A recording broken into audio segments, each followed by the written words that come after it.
नमस्कार। कभी कोई स्टॉक मार्केट में जब ऑप्शन में पहली बार आता है तो वो क्या करना चाहिए, ऐसे कौन से रूल्स उसने फॉलो करना चाहिए जिससे उसकी जीतने की प्रोबेबिलिटी बहुत ज्यादा हो जाए। सबसे पहले 7 रूल्स को समझाने के पहले इस मार्केट, इस गेम के जो बेसिक रूल है पहले हम वो समझेंगे। और इन गेम के बेसिक रूल को समझने के लिए हम 2 एग्जांपल्स लेंगे। एक लेंगे कसिनो का और एक लेंगे आपके लाइफ इंश्योरेंस का। तो सबसे पहले कसिनो का एग्जांपल्स हम लोग लेंगे कि कसिनो पैसा क्यों कमाता है। कसिनो का पैसा कमाने का सबसे बढ़िया रीजन है understanding of mathematical terms, probability. Probability का मतलब है कितने परसेंट चांसेस है कि सामने वाला आदमी अगर मेरे यहाँ पे कसिनो में खेलने आता है तो कितने परसेंट चांसेस है कि वो सक्सेसफुल होगा। तो सपोज करो कि पहला एक आदमी आया और उसने एक कोई रॉलेट जैसा गेम है जिसमें या तो रेड आएगा या तो ब्लू आएगा, उस पे बटन दबाया तो कितनी परसेंट प्रोबेबिलिटी है। तो प्रोबेबिलिटी है कसिनो की 51%, आपकी 49%। तो वहां पे पहली स्टेप से ही आप पीछे हो। लेकिन ये कब पीछे हो, अब आप एक आदमी अंदर गया और पैसा लेके आ गया तो कसिनो हार गया। तो कसिनो चाहता है कि ये चीज होने के लिए बहुत सारे लोग आए। तो प्रोबेबिलिटी का मतलब है जब कोई चीज बहुत सारे लोगों पे की जाती है उसका जो रिजल्ट मिलता है उसको बोलते हैं सही प्रोबेबिलिटी। सो कसिनो में आप अगर देखोगे अलग अलग टेबल होते हैं रोलेट के। यूरोपियन की जो प्रोबेबिलिटी है वो 48.65 है, अमेरिकन में 00, 000 ऐड कर देते हैं तो उनकी प्रोबेबिलिटी 47% है। टोटल नंबर 18 होते हैं, कुछ ब्लैक होते हैं, कुछ व्हाइट होते हैं एंड सो ऑन।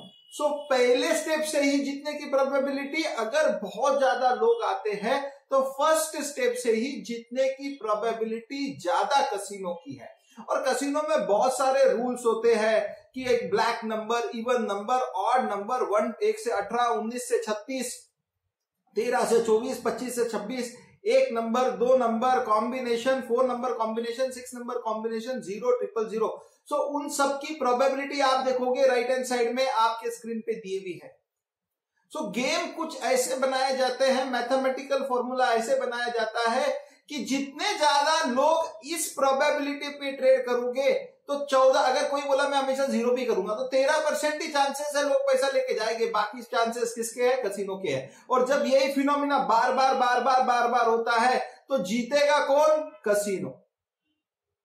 तो कोई जैसे, तो यहां पे शेयर मार्केट से क्या लिंकेज है, it is all a game of number. तो शेयर मार्केट भी गेम ऑफ नंबर है। आप बोलोगे मैंने एक बार ट्रेड कर लिया, मेरी जीतने की प्रोबेबिलिटी 100% है, नहीं भैया, या मेरी हारने की पॉसिबिलिटी है। मैंने एक स्ट्रेटेजी लिया और होता कि ये स्ट्रेटेजी से तो मैं 100% जीत जाऊंगा। एक बार जीत जाओगे, 2 बार जीत जाओगे, 3 बार जीत जाओगे, क्या आप हर बार जीतोगे? तो आंसर है नहीं, आपको बहुत बार ट्रेड लेना पड़ेगा तब जाके आप जीतोगे। तो जैसे ही अगर मैं आपको कुछ स्पिन्स का ये बताता हूं, उसके पहले टेबल लिमिट क्यों करते हैं, ताकि मैक्सिमम नंबर ऑफ वो पर्टिकुलर इवेंट के लिए लोग पार्टिसिपेट करें। और एक आधा जो ब्लैक स्वैन इवेंट होता है ना कि मार्केट सीधा 10% डाउन 10% अप, वैसा ही कसिनो में कोई एक बंदा आया और बोला मैं 1 मिलियन लगाऊंगा, और 1 मिलियन लगाने के बाद में अगर उसके फेवर में आ गया तो कसिनो तो एक साथ में 1 मिलियन हार जाएगा। तो वो इवेंट नहीं होना चाहिए। इसके लिए वो लोग है ना बहुत स्मार्ट है, वो है ना हर टेबल पे एक लिमिट लगा देते हैं, भैया तुम $100 लगा सकते हो, मैक्सिमम $200 लगा सकते हो। तो फिर तो आपकी जीतने के चांसेस लगभग 0 हो जाते हैं। सो ये चीजें आपको ध्यान रखना। अब ये देखो वापस से ये टेबल है जिसमें ये बताता है कि पहली बार अगर कोई जाता है तो 51%, अगर वही बंदा अगले 100 स्पिन तक वेट करता है तो उसकी जीतने की चांसेस हो जाते हैं 26%। वही बंदा अगले 1000 स्पिन तक खेलता है तो उसके जीतने के चांसेस हो जाते हैं 19%। और वही बंदा अगर 10,000 स्पिन पे गेम खेल ले तो गारंटेड है अपने जेब का पैसा कसिनो के मालिक को देके ही जाएगा। तो it's all game of number. Similarly जब आप मार्केट में ट्रेड करते हो तो आपको सबसे पहले अपनी जीतने की प्रोबेबिलिटी और हारने की प्रोबेबिलिटी निकालना जरूरी है और उसके बाद में उस पर स्ट्रेटेजी बनाना जरूरी है। अब आपको बताता हूं इंश्योरेंस कंपनी। अब इंश्योरेंस कंपनी क्या करती है, एक प्रोबेबिलिटी निकालती है जो एक जो लाइफ और डेथ को स्टडी करने का जो साइंस है जिसको एक्चुअली करते हैं, वो लोग एक प्रोबेबिलिटी बताते हैं कि भैया मरने वालों की प्रोबेबिलिटी इतनी है, जीने वालों की प्रोबेबिलिटी इतनी है। मैं थोड़े से खराब वर्ड के इस एग्जाम्पल आपको जो अच्छा नहीं लगेगा वो यूज करता हूं, उसके लिए माफी चाहता हूं। जैसा डेथ, ये हमारे कान को अच्छा नहीं लगता है सुनने के लिए, लेकिन life insurance is a business of fear. Life insurance is a business कि अगर आप मर गए तो ये वही बिजनेस है, लेकिन फिर इंश्योरेंस कंपनी जीतती कैसी है? तो एक प्रोबेबिलिटी निकालती है अपनी कि भैया कितने लोग मरते हैं, और वो अगर मैं उसको उतना रुपया देता हूं, एक बंदे को सपोज करो मैं 1 लाख रुपया देता हूं, अगर वो मर गया तो मेरे पास कितने लोग हैं? अगर मेरे को सपोज करो 10,000 लोग मेरे को पैसा दे रहे हैं, तो 10,000 इंटू 100 करूंगा मैं, 10,000 इंटू 10 करूंगा तो मेरे को 1 लाख का आंसर आ जाएगा। करेक्ट है? तो मेरे को कुछ ऐसा प्रीमियम एडजस्ट करना है कि अगर प्रोबेबिलिटी है एक आदमी मरने की, तो वो जो बचे हुए जो लोग हैं, जो 10,000 लोग मुझे प्रीमियम दे रहे हैं, मैं बोलूंगा भैया तेरे से 10 रुपया नहीं लूंगा मैं, ना तुम सबसे 12 रुपया लूंगा। तो वो जो 2 रुपया बचता है वो होता है इंश्योरेंस कंपनी का प्रॉफिट। तो ये सारा गेम क्या है? प्रोबेबिलिटी का। अगर प्रोबेबिलिटी समझ गई, मैथ समझ गया, तो आपका गेम खत्म हो गया। तो वैसे ही लाइफ इंश्योरेंस कंपनी काम करती है, पहला प्रोबेबिलिटी निकालती है आदमी के मरने की, और फिर उस पे सबसे जो चार्ज करती है, थोड़ा हायर प्रीमियम चार्ज करती है, और कंपनी प्रॉफिट में रहती है। अब इसका तभी पॉसिबल है जब as many as possible company policy बेचे। कंपनी 1 या 2 लोगों को पॉलिसी बेचेगी तो नहीं चलेगा। तो वैसे ही ये लॉ ऑफ प्रोबेबिलिटी है कि जितने ज्यादा लोगों को पॉसिबिलिटी है अगर वो पॉलिसी बेचेंगे, तो उतना सक्सेस रेट इंश्योरेंस कंपनी का है। सिमिलरली जो हमारा शेयर मार्केट है, एज अ ट्रेडर आपको समझना बहुत जरूरी है, ये मार्केट में कुछ नहीं है, गेम ऑफ नंबर्स है।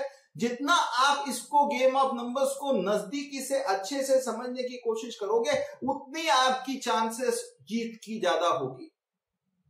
अब मार्केट में जो सबसे इंपॉर्टेंट कंसेप्ट है वो है वोलेटिलिटी। अगर भैया वोलेटिलिटी ज्यादा रही तो आप कुछ स्ट्रेटेजी बना लो, वोलेटिलिटी अगर कम रही तो उसकी कुछ स्ट्रेटेजी बना लो। जनरली जब वोलेटिलिटी कम होती है तो मार्केट में बायर रहो, वोलेटिलिटी हाई होती है तो आप सेलर रहो। अब इसकी प्रोबेबिलिटी निकाल लो जितने की कितनी है करके।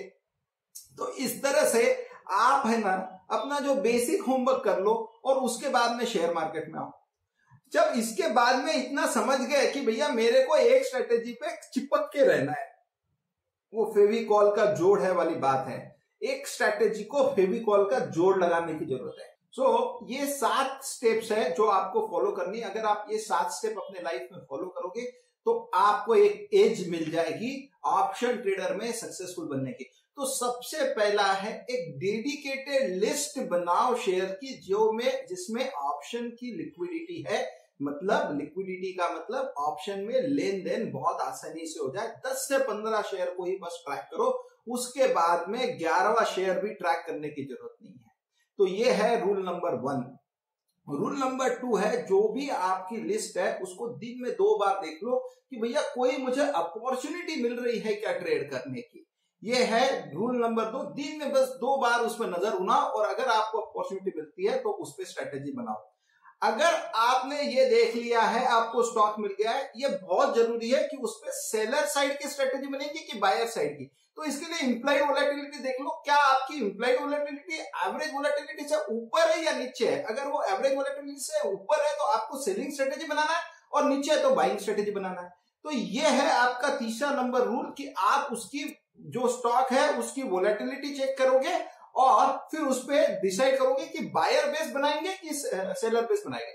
फिर उसके बाद में कोई भी टेक्निकल एनालिसिस का चौथा रूल है, टेक्निकल एनालिसिस का चार्ट देखोगे, और टेक्निकल एनालिसिस के चार्ट पे आप ये देखोगे कि व्यू किधर की है, क्या ये बायस व्यू बाइंग तरफ की है या सेलिंग तरफ की है। तो वो हिसाब से आप उस पे व्यू लेके आप उस पे वैसी स्ट्रेटेजी बनाने की कोशिश करोगे।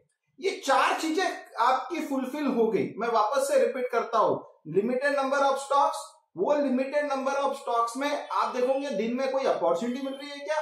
तीसरा आप देखोगे उसकी वोलेटिलिटी, और चौथा आप टेक्निकल एनालिसिस से उसका देखोगे व्यू। जैसे ही ये मिल गया तो अब आपको इसमें बेस्ट स्ट्रेटेजी फिट करनी है। बेस्ट स्ट्रेटेजी फिट करने का मतलब नहीं जो मन में आए वो करना है। अब आपकी अपॉर्चुनिटी से जो आपको लगता है कि मैं इस पे बुल कॉल स्प्रेड बनाऊं, या मैं इस पे आयन काउंटर बनाऊं, या मैं इसमें डायरेक्शनल स्ट्रेटेजी रेशियो स्प्रेड बनाऊं, कैलेंडर स्प्रेड बनाऊं, या मैं लॉन्ग ट्रायंगल बनाऊं, जो भी आपको लगता है वो स्ट्रेटेजीज फिर आप उस पर बैठाओगे, और ये स्ट्रेटेजी बैठाने के बाद में छठवां चीज है, प्रॉपरली अपने रिस्क मैनेजमेंट को समझोगे कि मैं कितने रुपए लगा रहा हूं, कितना मेरा इनकमिंग है, कितना मेरा आउटगोइंग है। जब रिस्क मैनेजमेंट का छठवां चीज आपका आ गया, तो इसके बाद में सातवां नंबर का जब आप स्ट्रेटेजी सिलेक्ट करोगे, प्लेस करोगे, तो आप देखना आपको बहुत जरूरी है कि आपको उतना प्रीमियम मिल रहा है जो आपका टारगेटेड स्ट्रेटेजी है। तो ये 7 चीजें आपको फॉलो करनी है। मैं गारंटी से बोलता हूं ये 7 स्टेप्स पे फॉलो करने के बाद में आपकी ट्रेडिंग पहले से बहुत अच्छी होगी।